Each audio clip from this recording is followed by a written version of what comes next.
Hello, humans, and welcome to another episode of Gen X Gamer. I'm worried about Nintendo. I just saw a leak of the new Nintendo Switch 2, and I didn't see a D-pad. How did they miss that? That is so essential. People have been asking for that for the longest time. You know, if there's one thing besides the drift of the Joy-Cons that I didn't like about the Switch is the lack of a D-pad, right? That's why you have to buy other accessories to make up for it. But that's a pretty big one. And I'm surprised, if this leak is true, that, they missed the boat on that one. And, because of that, I wanted to take a little bit deeper dive into Nintendo. A lot of times we just talk about Nintendo casually, what they're going to do, this and that and the other. But what I thought I'd do today for you is do a SWOT analysis on Nintendo. Right, something that's rarely done here on YouTube. Now, in case you're wondering, for those who don't know, right, SWOT, S-W-O-T, is a tool of strategic analysis, right? Sometimes we use in business to analyze a company, the environment that it operates in. And basically, SWOT stands for a few words that are very important: strengths of the company, weaknesses, opportunities, and threats. That's what we're looking for, right? And that's how I look at Nintendo. That's what we're going to do right now, because Nintendo has a lot of strengths, right? And we'll go over those. But it also has some challenges. It really does. What are the strengths of Nintendo? Of course, it's a brand name that's been around for a very long time, right? Everybody loves Nintendo. When you think of Nintendo, you can think of nostalgia immediately, right? It has a strong brand and recognition. Nintendo is a household name, just like even more than Disney now, has a better reputation, right? The company has a rich history that dates back a really long time, but video game wise, it starts in the 1980s, right? And it has a very strong reputation for producing quality games. And it also, as far as its strengths, it has diverse and very iconic game franchises. Whether you're talking about Zelda, Donkey Kong, Metroid, and many others, there's a lot there, right? They also have a history of innovative gaming experiences, right? Nintendo has been known for being innovative in the video game industry, like having a dual screen on the DS, for example. Let's not forget what they did with the Wii, right? And now with the Switch. And probably for me, the biggest strength that Nintendo has, they have a very strong intellectual property portfolio, right? That they can use only not for video games, but for social media. And let's remember that this is done with a strong focus on family, which is great when you're, developing films and family, friendly programming that can, attract the most amount of people. And of course, it has a strong gaming presence. And, you add all this up with a legacy of nostalgia and the strong partnerships and collaborations that they've had over the years with different companies, whether it's Square Enix, Sega, and all the rest. Over the years, you've had a real strong financial performance, right? But Nintendo does also have some weaknesses, right? What are they? Well, first of all, I would say they have an over-dependence now on this console, on this home console. Before, they had a couple of consoles. They've always had more than one thing out at the same time. Now all the eggs are one basket, right? That could be a problem, right? Because it's happened to them before that they get another weakness that they've had in the past is the lack of third-party support, right? Nintendo, especially during the Wii U era, they were losing licenses left and right, and Microsoft and Sony, specifically Microsoft, had a great opportunity of getting them back. Sony was always going to get them, but Xbox stepped in there and got a bunch of them, right? Another vulnerability that this company has is technological advancements, right? They don't move as fast as other companies. They're not looking to be the latest and greatest, but because of that, they're slow to react. Look at the Nintendo Switch Online, for example. The online service it's not as good as it could be, right? It's no Game Pass, not at all. And that is detrimental, right? Because it gives them limited online infrastructure for, people who just want to play casually, who want different forms of playing, who want to play on PC and other forms. And that's another weakness. It's the lack of diversity in how you're going to play your Nintendo games. And as far as their properties, because they're so family friendly and what have you, they lack also a diversity of game genres, right? They're a lot of games are pretty similar. They're all family friendly. So even though you play them in different ways, they're completely different stories and what have you, at the end of the day, they're all family friendly. Another big weakness they have is competitive pricing. Nintendo is always more money. Even in used games, you try to buy used Nintendo games now, they're like $10 cheaper than the new ones. And unless you're buying it from a private party, that's what you're going to get at the stores, GameStop, or what have you. What other weakness do they have? Here's one people don't talk about enough. They have limited international presence, specifically in China, right? Because of the restrictions of the Chinese government. That's a huge market. That's a huge market that they're not competing for aggressively, right?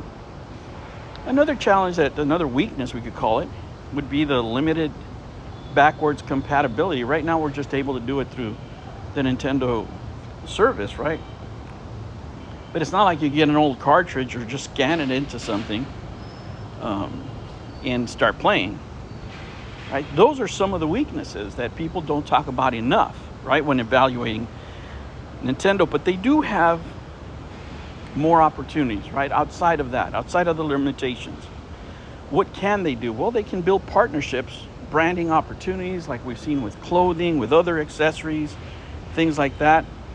They need to if they want to look for those opportunities, they need to expand into new markets where they haven't been, whether it's hard markets to get into like Brazil or China or other places they're not into. They need to break into those places in order to expand their player base. Now, another opportunity that they could have is growing their mobile gaming market. That's right. They really need to, because there's, like I said, their lack of diversity on how to play the games really does affect them.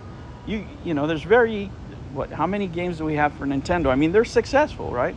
Where you're talking about Pokemon Go or what have you, Pikmin Go now, I think. And they had that Mario Run, right? I mean, they have a couple of bangers, but it's not enough. There's no service in there. So they really need to expand their digital distribution. Can you imagine Nintendo on Steam, what it would be like? I don't think they'd ever do that because they hate modding, but, you can only hope, right? But we know it's not going to happen. Now, they can also, and this is one thing, they can capitalize more on esports, because Smash Brothers alone is not going to do it, which is really their forte in that genre, right? But that it can also expand in VR, virtual reality. They can already use the games that they already have and just make them VR. That's it. That's all you would have to do. And they can also, right, diversify into other mediums of entertainment. They can license their properties to, besides movies, they can do other types of shows, online shows, TV shows, entertainment. And, if they do that along with, enhancing their online multiplayer capabilities, they could really do a lot more, right? But in order to do that,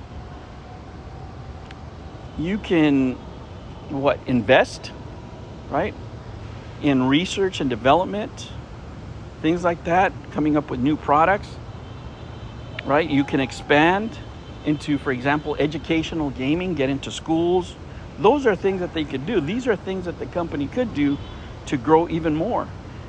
If they really want to get into, I don't know, social issues or whatever, instead of going with what everybody's doing now with DEI, they can go into eco-friendly incentives, for example. That type of stuff always works for a lot of governments. Do they have threats? Yes, Nintendo has threats. Intensified competition in the video game industry is one of them. So many more handhelds are coming out, and since now they're one platform company, which is the Switch, hey, it does really put them in danger, right? But the biggest danger in that, and just being a one platform company, is a shift, right? This global shift to mobile gaming. They have to get into mobile. The sooner the better, so they can master it. Because, guys, when I travel, as I told you before, everybody's playing on mobile, right? I've seen very few people. I see one or two people maybe at most when I'm traveling. I see them with a Switch. And I'm the second person usually, right? There's a real shift around the world because that's the most convenient, most accessible. And if they want to sell games, whether it's the same game or a different type of game, they really need to target that market aggressively. They also need to look in R&D because their hardware is always behind, right? That's a threat, because you might have a handheld that comes out tomorrow that can do everything, so powerful it can emulate all your games, and what do you need a Switch for? I'm sure it's already happening, people using emulators, right? That's why they take them down. Because piracy, of course, is always a threat. Unauthorized distribution of the material, and that's because they're not addressing those markets, right? If you address them, people would rather just pay the $20 or whatever it is you're charging them a month and play the games that way. But if you don't give them a choice, they will emulate and download from some website, right? And of course, there's always economic downturns, that could happen all over the world for whatever reason, like a recession or inflation. Things like that also affect the company. And I'm telling you all these things because I don't want Nintendo to fail. But if it was going to fail, it's because of these threats that we're talking about, right? One by one, we can look at them and we can see how slow to react Nintendo is to some of these issues. And that's what worries me, right? Because some of the biggest threats, they're very slow to react. And, you can always have a PR disaster. Those are easiest to recover from. That's a threat. You could have a big PR disaster, but you can recover from those, right? Or if you have the type of threats that's regulation, right, in some country or whatever, you can always change your business model. But these other ones, they're harder to deal with. And of course, they've always had trouble on launch with supply chain distributions, right? When the scalpers get in there, take all the product and nobody can buy a Switch or, whatever it is. Those are threats that they haven't addressed over and over again. Like I said, they're slow to react. And these threats that I'm talking about, they've never been proactive. They've always been reactive.